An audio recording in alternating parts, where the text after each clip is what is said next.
Let me tell you something no one talks about, but every man feels. The moment your value drops in his eyes, it's almost impossible to undo. And the scary part, most women don't even realize it's happening until it's too late. You see, value isn't about looks, your job title, or how much you give to him. It's about the energy you bring into the relationship, the way you hold space for yourself, the way you respond instead of chase. It's the quiet confidence that says, I choose you, but I don't need you to validate me. And if that energy fades, even just a little, he feels it instinctively, subconsciously. And just like that, the dynamic shifts. He starts pulling back. You start questioning yourself. And a relationship that had potential turns into another emotional roller coaster you never asked to ride. That's why in this video, I'm exposing the 4 subtle things that kill your value in front of a man, even when your heart is in the right place. Because high value energy isn't a game or manipulation tactic. It's a mindset, a lifestyle. And once you understand what silently drains it, you can stop shrinking to fit someone else's comfort and start standing in your worth. This isn't about being hard to get. This is about being hard to forget. So if you're tired of being misunderstood, underappreciated, or always the one trying harder, stay with me. The next 30 minutes might just change how you show up in love forever. Most women have been taught that attraction is about appearance, charm, or saying the right thing at the right time. But the truth? Male attraction runs much deeper than that. At its core, it's wired into how a man perceives a woman's value, not just physically, but emotionally, energetically, and psychologically. Here's what most people miss. Men are drawn to women who make them feel something powerful, but also safe. That doesn't mean you're supposed to become his therapist, his mother, or his emotional pillow. It means you become a mirror, reflecting back a version of him that he's proud to be in front of. Confident, protective, inspired. And the only type of woman who can do that consistently is the one who knows exactly who she is. Masculine energy is wired to pursue, to earn, to conquer, but not just anything. It seeks out what it feels is rare, what feels slightly out of reach, what challenges him, not in a confrontational way, but in a way that makes him want to rise higher, be better, show up. That's why a woman who leads with neediness, over-availability, or emotional chaos quickly becomes unattractive, even if she's stunning, successful, or incredibly sweet. Because the moment a man feels like he doesn't have to work for your presence, a part of his primitive wiring checks out. Not because he's ungrateful or cruel, but because desire is fueled by uncertainty, effort, and emotional polarity. The real magic lies in contrast. Masculine energy is forward, external, and active. Feminine energy is receptive, internal, magnetic. When a woman fully owns her feminine essence, her stillness, her mystery, her grace, it activates something in a man that logic can't explain. He just feels pulled toward her. He can't help it. And that pull is what creates long-term desire, not just temporary lust. But here's where a lot of women get it wrong. They either try to earn his love by proving their worth, or they swing too far into games and emotional unavailability to seem hard to get. Neither works. One depletes your energy and makes you easy to overlook. The other builds walls so high, no one can climb them, not even someone with the right intentions. Attraction isn't about tricking him. It's about training your nervous system to stop seeking validation and instead radiate self-trust. Because when you trust yourself, you stop trying to convince others to see your value. They just feel it. And men, they don't fall in love with what they're told. They fall in love with what they feel around you.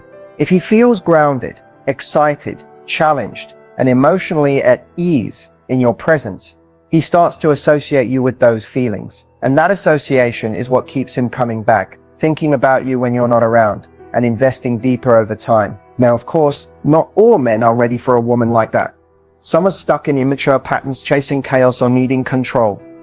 That's not your job to fix or mold. Your only role is to remain so rooted in your value that you naturally attract the kind of man who's ready to rise with you, not play games around you. So when we talk about the psychology behind male attraction, it all boils down to this. He doesn't fall for the girl who chases. He doesn't fall for the girl who gives him everything right away. He falls for the woman who makes him feel like a better man just by being in her energy. And the moment you become that woman, not through performance, but through alignment, everything starts to change. Let's talk about one of the most common and most dangerous mistakes women make early on with men: overgiving too soon. It usually starts with good intentions.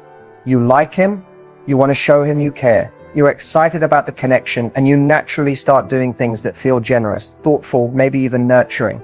Whether it's buying him little gifts, going out of your way to help with his problems, texting good morning and good night every day, rearranging your schedule to see him, or emotionally investing before he's even really shown you who he is. You convince yourself you're just being loving. But here's what's really happening. You're giving energy without seeing if he's earned it. And for a high-value woman, that's a major shift in dynamic, one that puts you in the masculine energy of pursuit and provision, while he falls into the passive role of receiving without effort. The moment that happens, attraction starts to fade. Not because you did something wrong, but because men are wired to value what they earn, not what's handed to them on a silver platter. When you overgive too soon, you're essentially saying, here's all of me, before you've even shown me what you're bringing to the table. And that flips a switch in his mind. Suddenly he doesn't feel the need to pursue you anymore. The challenge is gone. The polarity disappears, and what started as a spark fizzles into something flat and one-sided. It doesn't matter how kind or sincere your giving is. If it's not balanced with discernment, it sends the message that your attention is cheap, that you're available for emotional labor, caretaking, or support without being asked. And let's be honest, a man will only rise to the level of effort that he feels he needs to win your heart. The sad part, a lot of women give early on because deep down, they're afraid that not giving will make him lose interest. That if they don't prove their value fast, he'll leave. But that fear is exactly what sabotages the attraction. Men don't fall in love with the woman who gives the most. They fall in love with the woman whose presence they feel grateful to receive. A woman who gives from overflow, not from fear. Who knows her worth so well that her time, energy, and affection feel like privileges, not entitlements. And if he's not reciprocating, if he's not putting in the same level of interest or investment, then your giving doesn't feel generous, it feels one-sided. It sets a precedent that you'll carry the emotional weight of the connection while he gets to coast. That's not love. That's self-abandonment, dressed as kindness. The truth is, you teach people how to treat you from the very beginning. And if you show up overgiving from day one, you're setting the tone that your needs come second, that you'll prove your value instead of owning it. And in the long run, that leads to resentment, burnout, and heartbreak. What you want to do instead is stay grounded. Receive. Let him show you who he is. Watch his effort. Observe his consistency. Give, but give slowly. Give after he gives. Give in response to energy that's mutual, not just potential. Because the woman who doesn't overgive, she's not cold, she's not withholding, she's wise, she understands that love should be built, not bought.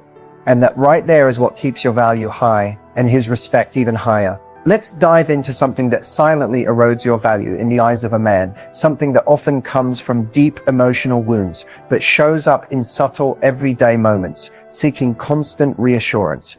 It might sound like this: do you still like me? Are you mad at me? Why didn't you text back right away? Do you think we're okay? Are you sure you're still interested? On the surface, these questions seem harmless. You're just trying to understand where you stand, right? But beneath that, there's often a deeper need, a desire to feel secure, to be chosen, to know that you're enough. And when that need starts driving your behavior, it shifts the entire dynamic of the relationship. Here's the problem. The more you seek reassurance, the more it signals to a man that you don't trust yourself, that you don't fully believe in your own worth. And once he senses that, something changes in the way he sees you. The magnetic, high-value energy that initially drew him in begins to fade. Why? Because constant reassurance seeking comes from a place of emotional instability, and that's not attractive, not long-term. Men are drawn to women who are emotionally grounded, who can regulate their own inner world, and who don't need external validation to feel okay. When a woman constantly asks for reassurance, it tells him, I don't feel safe within myself. I need you to constantly soothe my anxiety. I need you to keep reminding me that I'm lovable, desirable, and enough. And for most men, that's overwhelming. Not because they're heartless, but because it feels like pressure. It puts them in a parent-like role instead of a partner, and it kills polarity. Even worse, it starts to train the relationship dynamic to revolve around your fears instead of your connection. Every moment becomes about calming your insecurities instead of enjoying the relationship. And no matter how much reassurance you get, it's never enough, because the void isn't outside of you, it's within. The truth is, most of this behavior is subconscious. Maybe in the past you were ghosted, blindsided, betrayed. Maybe you were with someone emotionally unavailable, and now you fear that silence equals rejection. Maybe you've been told you were too sensitive or too much, so now you overthink every little shift in energy. But if you don't heal that within yourself, you'll carry it into every relationship, slowly pushing away the very connection you crave. Here's the shift. High-value women don't chase clarity, they embody it. They don't need to constantly ask where they stand because they know they're standing tall in their worth. If something feels off, they don't spiral into panic or perform for reassurance. They observe. They listen, they give space, and most importantly, they allow men to show up without being micromanaged or emotionally pressured. You can absolutely ask for clarity when it's appropriate, but there's a difference between a confident check-in and an insecure spiral. One comes from power, the other from fear. If you find yourself needing constant reassurance, pause and ask yourself, what am I really afraid of here? And can I hold myself through this without needing someone else to fix it? Because the moment you can self-soothe, you stop giving your power away. You stop letting anxiety drive your decisions. And that's when men start to feel drawn to you, not out of obligation, but out of admiration. In the end, it's not about being emotionless, it's about being emotionally resilient. And that quality, it's magnetic, unshakable, and unforgettable. This one's going to hit home for a lot of women, because it's something that often feels like love, but slowly turns into self-abandonment, making a man the center of your world. It usually starts out so innocently. You meet someone, you click, and suddenly there's excitement, butterflies, anticipation. You want to spend time with him, hear from him, plan things around him. That's natural. When we're falling for someone, our focus shifts. But here's the danger. When your life begins to revolve around his, you start losing the very thing that made you attractive in the first place. Your individuality, your independence, your energy. The moment a man becomes the sun and you start orbiting around him, the polarity begins to break down. Because healthy masculine men aren't looking for women who are lost in them. They're drawn to women who are rooted in themselves, who have passions, goals, routines, and joy that don't depend on his presence. When you cancel plans with friends, stop pursuing your own interests, or constantly adjust your schedule around his availability, you're sending a subtle but strong message. You matter more than I do. And while that might feel like love to you, what it actually communicates is a lack of boundaries, a lack of self-prioritization, and often a lack of self-worth. Men feel it. Even if they can't put it into words, they notice when your world starts shrinking to fit them. And ironically, instead of bringing them closer, it usually pushes them away, because you're no longer the woman they were originally drawn to. The one with her own vibrant life and magnetic energy. You've become someone who's waiting, watching, and adjusting herself around his behavior. And that's not partnership. That's emotional dependence. Here's the truth.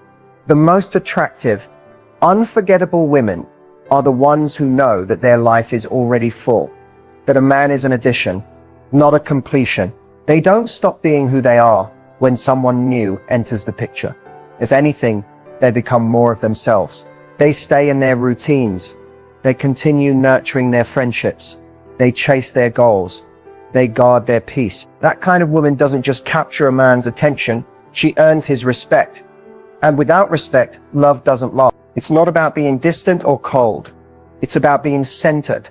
You can be warm, affectionate, and emotionally available, but you also need to be anchored in your own identity. Because when you are, you're not afraid of losing him. You're not molding yourself to fit his world. You're inviting him into yours. That energy, it's irresistible. When a man senses that your life doesn't fall apart if he doesn't call or text, when he knows that you're not waiting around for his attention, when he sees that your happiness isn't tied to his mood or validation, he starts to feel lucky to be in your life. Not pressured, not drained, just genuinely grateful. But the moment your emotions start rising and falling based on what he does, you hand over all your power. You stop being the chooser and start being the chaser. And that's the fastest way to lose your value in his eyes, even if you mean well. So here's the shift. Start showing up like the main character in your own life. Let him be a part of your story, but never the whole plot. Because a woman who knows she's already whole is the one who draws in the kind of man who respects her, values her, and wants to rise beside her, not above her. This is the mistake that can cost you your confidence, your clarity, and often your entire sense of self in a relationship. Ignoring your standards and boundaries. At first it seems small. You let something slide. You tell yourself, it's not a big deal. I don't want to seem too demanding. You compromise, accommodate, shrink a little just to keep the peace, or avoid coming off as difficult. But here's what's really happening. Every time you silence that inner voice, fight every time you override what you know doesn't sit right with you, just to keep a connection going, you send a message, first to him, but more importantly to yourself. That message says, what I want doesn't matter as much. What I need is negotiable. As long as he stays, I'll adjust. And the truth is, men notice when your standards are fluid. They may not consciously register every time you compromise, but they feel the shift. The lack of boundaries makes them feel less respect, not more comfort. Because while a man might enjoy the convenience of a woman who lets everything slide, he never fully values her. You see, standards aren't about being rigid or inflexible. They're about having a clear sense of what you will and will not tolerate, what aligns with your values, your lifestyle, your emotional safety. Boundaries, on the other hand, are about protection. They're not punishments. They're self